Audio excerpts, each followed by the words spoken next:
في وقته.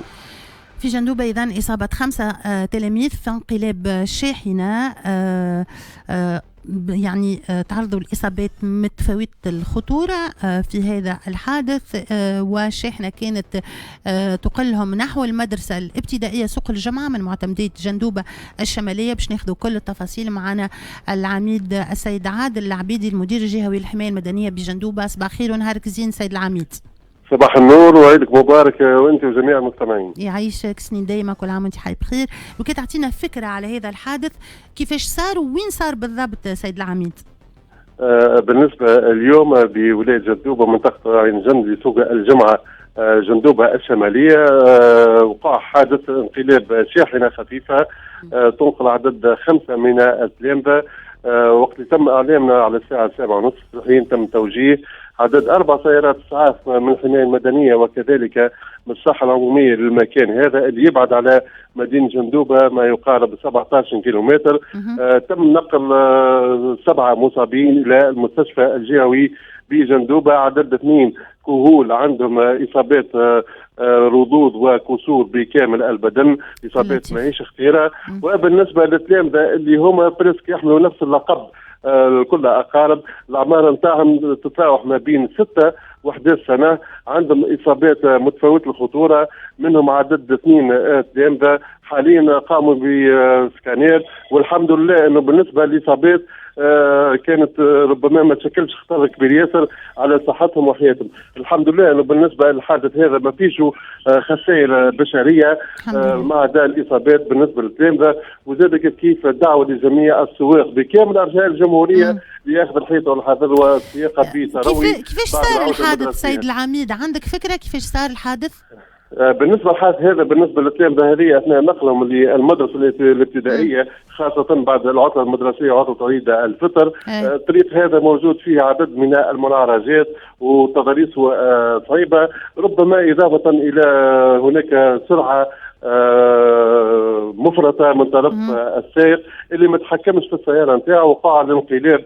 هذا بالطبع زملائنا من الحرس الوطني باش يبحثوا على الاسباب الحقيقيه للحادث. الحمد لله انه بالنسبه للتلامذه وبالزوج المصابين الاخرين تحت الرعايه الصحيه والمتابعه متواصله من طرف الاطار الطبي والشبه الطبي بالمستشفى الجهوي بجندوبه، اضافه الى متابعه مستمره من طرف مندوبه التربيه لولايه جندوبه خاصه بعد العوده المدرسيه للثلاثي الثالث.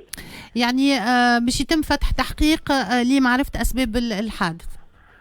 بالطبع خاصة أنه سواء كان من نقل عدد المصابين بسيارة خفيفة هذه اللي ترجع لأحد الأقارب نتاعهم، وزاد كيف النقل العشوائي بالنسبة للتلامذة. الغالبة احنا نسكن في ربما في منطقة ريفية ومتابعه، ولكن هذا لا يمنع انه اثناء النقل ماذا بين السواق ياخذوا الحيطة والحذر نتاعهم اثناء التنقل، خاصة انه ولاية جندوبة مثال على ذلك في ال4 ايام الاخيرة سجلنا ما يقارب 27 حادث مرور. الحمد لله انه ما عندناش خسائر بشرية، ولكن هناك خسائر مادية اضافة الى بعض الاضرار بالنسبة للمصابين.